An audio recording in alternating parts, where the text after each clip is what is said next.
Okay, so you want to own a high-end car detailing business.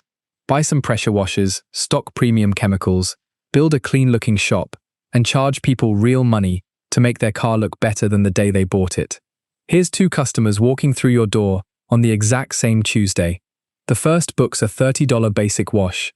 The second books a $900 ceramic coating. Which one is actually worth more to your business? It isn't close, and by the end of this video, you'll understand exactly why. You'll know why that $30 customer is closer to a marketing expense than a sale. The one legal requirement almost every state actually does enforce on this business, even though there's no license to become a detailer at all. And why one of the largest car care chains in the country, backed by a well-known private equity firm, nearly doubling its revenue in just 2 years, filed for Chapter 11 bankruptcy with $654 million in debt and just $1 million in cash sitting in the bank. We'll come back to that company by name. Here's the last thing, and it's the one that actually matters. Detailing isn't a car cleaning business. It's a margin arbitrage business wearing a shop apron, and the owners who don't understand that difference are the ones still charging $30 for washes 5 years from now, wondering why they're exhausted and broke. Let's start with the size of this thing. The US car detailing market is worth roughly $11.9 billion in 2025, on track to nearly double to $22 billion by 2035. The broader car wash and auto care category that detailing sits inside generates more than $15 billion a year in the US alone, according to industry data. And here's the number that explains almost everything else in this video. A basic exterior wash carries a gross margin of 15 to 20% after labor, water, and chemicals. A ceramic coating job carries a gross margin north of 60%, sometimes pushing 90% before overhead. Paint protection film runs similarly high. Organized operators who successfully move a customer from a basic wash-up to a full detailing package extract 5 to 8 times the revenue per vehicle visit, compared to an operator stuck doing washes all day. Same car, same parking spot. A completely different business depending on which service actually gets sold. So before you spend a single dollar, you need to understand that not all detailing revenue is the same business, wearing a different rag.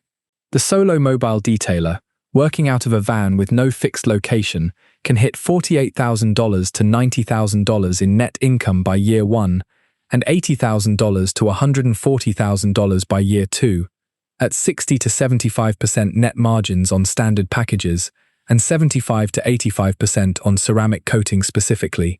Genuinely excellent numbers for a low overhead business. The fixed location studio trades that low overhead for real capacity. A realistic build-out model targets around $60,000 in EBITDA in year 1, scaling toward $1 million by year 5, but only if the studio successfully shifts its sales mix away from $100 basic details and toward $900 ceramic coating jobs, growing average revenue per visit from around $280 today toward $410 within a few years. And the franchise route buys you a known name and standardized training in exchange for the usual toll, an upfront fee, an ongoing royalty typically in the mid-single digits of revenue, and a marketing fund contribution. The same structural trade every franchise in this video series makes. Now, what does it actually cost to open a real fixed location studio? Studio rent for a proper detailing bay runs around $4,500 a month in most mid-sized markets. Equipment, pressure washers, extraction machines, ceramic coating curing lights, paint correction polishers, a proper ventilation system for VOC-emitting chemicals, adds real capital before your first car pulls in. And here's the part that catches new owners off guard. Gross margin on a well-run detailing menu can sit near 90%, and owners still lose money in year 1 because that number is gross margin, before rent, before labor, before insurance. A studio with a 90% gross margin and a slow sales mix stuck on basic washes can still post a negative operating result, because the fixed monthly overhead doesn't care what your gross margin percentage looks like on a slide. Here's the trap inside the trap, and it's not the equipment or the rent, it's the warranty. Ceramic coatings and paint protection film are almost always sold with a multi-year warranty against defects, coating failure, yellowing, peeling, or improper adhesion. When one of those jobs fails inside the warranty period, the shop typically redoes the entire job for free, eating the full cost of labor and product a second time, with zero revenue attached. A shop with a sloppy prep process, skipping a decontamination step, rushing a cure time to get the car out the door faster, doesn't find out about that mistake today. It finds out 18 months from now. When a customer calls about failing coating on a job, the original technician has probably long since forgotten. Comeback jobs in this business don't just cost the redo, they cost a customer relationship that was supposed to be the entire point of selling the coating in the first place. Now you need to understand the one regulatory mechanism that actually does apply to this business, because most states have zero licensing requirement to work as a detailer at all. Genuinely, anyone can hang a sign and start polishing cars tomorrow. Where the real structure lives is water. Washing a car outdoors, on pavement that drains to a storm sewer, sends soap, wax residue, and whatever came off that car's undercarriage straight into the local water system, and that's regulated as stormwater pollution in most municipalities, enforced under the same framework as industrial runoff. California has gone further, mandating closed-loop water reclamation systems for wash operations, meaning water has to be captured, filtered, and reused rather than drained. A mobile detailer washing in someone's driveway with no reclamation setup is, in a growing number of jurisdictions, operating in violation of a real ordinance whether they've ever heard of it or not. It's a strange inversion.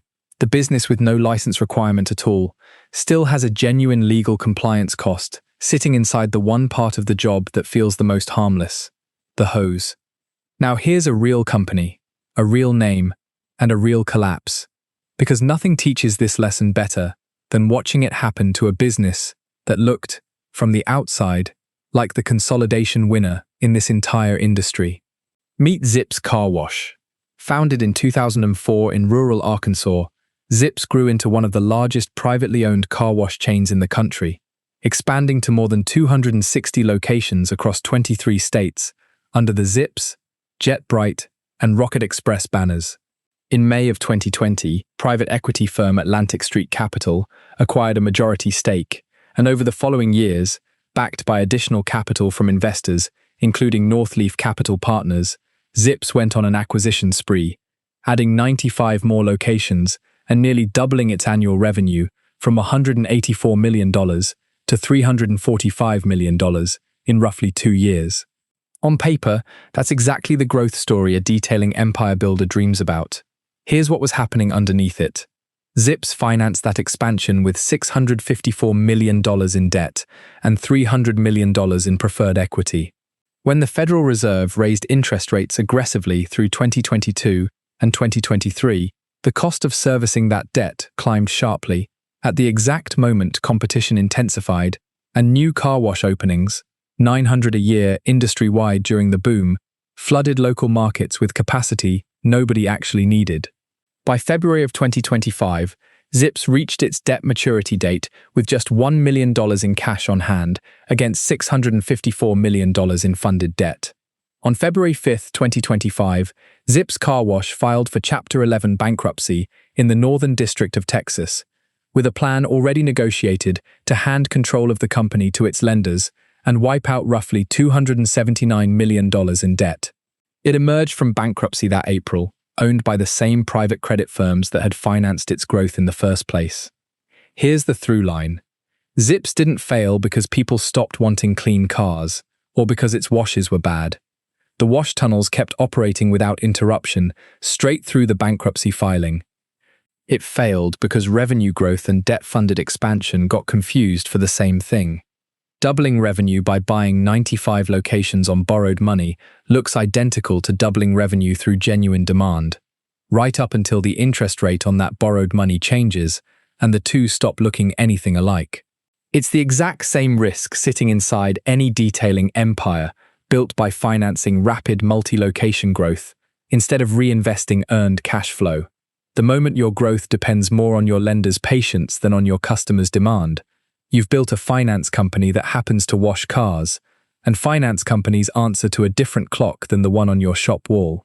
If you're finding this breakdown useful, go ahead and hit subscribe and drop a like. It genuinely helps a channel like this keep making videos like this one. So, who actually wins in this business? Almost never the operator still built around the $30 wash, treating it as the core product, instead of the loss-leading front door to something better.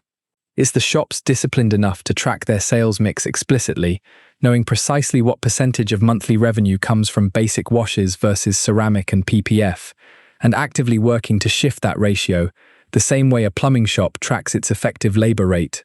It's the operators who treat warranty and comeback rate as a real metric worth measuring, not an occasional annoyance, because a low comeback rate on high-ticket coating work is often the entire difference between a shop clearing 15% and one clearing 40%. It's the ones who understand and budget for the water compliance requirements before a municipal inspector or an environmental complaint teaches them the hard way. And it's the owners who grow with earned cash flow and modest serviceable debt instead of chasing the kind of leveraged, acquisition-fueled scale that took down Zips. Because the version of Empire built on $654 million in debt and the version built on reinvested ceramic coating margins are not the same bet, even when the revenue chart looks identical for a while. Now let's run the numbers two ways, using that same real studio model, because seeing them side by side is more convincing than any warning I could give you. The optimistic scenario: you've built a studio doing $500,000 in annual revenue, with a sales mix genuinely weighted towards ceramic coating and PPF instead of basic washes, a low comeback rate from disciplined prep work, and a water-compliant setup that never draws a complaint. At a healthy 30 to 35% net margin once rent, labor, and product are fully accounted for, that's $150,000 to $175,000 in owner profit for the year, a genuinely strong outcome for a business with modest fixed overhead. The realistic scenario: your sales mix stayed heavier on basic washes and mid-tier details than planned, because upselling is harder than it sounds. 2 ceramic jobs came back under warranty this year and ate a week of shop time each for zero revenue, and a stormwater complaint from a neighboring business forced an unplanned $8,000 drainage retrofit. Run that same $500,000 in revenue through that reality, and your margin doesn't land near 30%. It lands closer to 10 to 15%, while the shop, every single Saturday, still looks exactly as busy and exactly as polished as it did the year the math worked in your favor. So is owning a high-end detailing business worth it? It offers something genuinely rare in small business: extraordinary gross margins on the right services, real craft that customers will pay a premium for, and a path to ownership that doesn't require a license or a decade of apprenticeship. But it demands treating the $30 wash as a marketing tool, not a business model, and building your actual sales mix around the ceramic coating and paint protection work that carries the real margin. It demands taking warranty and comeback rate as seriously as a surgeon takes infection rate, because in this business, your reputation and your redo costs are the same number wearing 2 different names. And it demands remembering what happened to Zips Car Wash the next time a lender offers to fund your 5th location faster than your own cash flow ever could. Every number in this script, the 5 to 8 times revenue gap between a wash and a coating job, the water permit almost nobody budgets for, the $654 million in debt that a doubling revenue chart couldn't outrun, exists for one reason. It filters out the people who wanted to make cars shine from the people who understood exactly which service was actually paying the bills. The pressure washer, the ceramic coating kit, and the shop sign are the easy part. What separates the detailer still thriving in year 10 from the ones still grinding out $30 washes, wondering where the money went, was never how good the shine looked. It was whether they understood which car in the lot was actually worth their time. If you want the deeper version of this, how businesses like this one are actually structured, priced, and scaled step by step, check the channel for more videos, and it's worth a look no matter which business you're most curious about. If this video helped you see a detailing business a little differently, go ahead and like it and subscribe to the channel if you haven't already. Thanks so much for watching.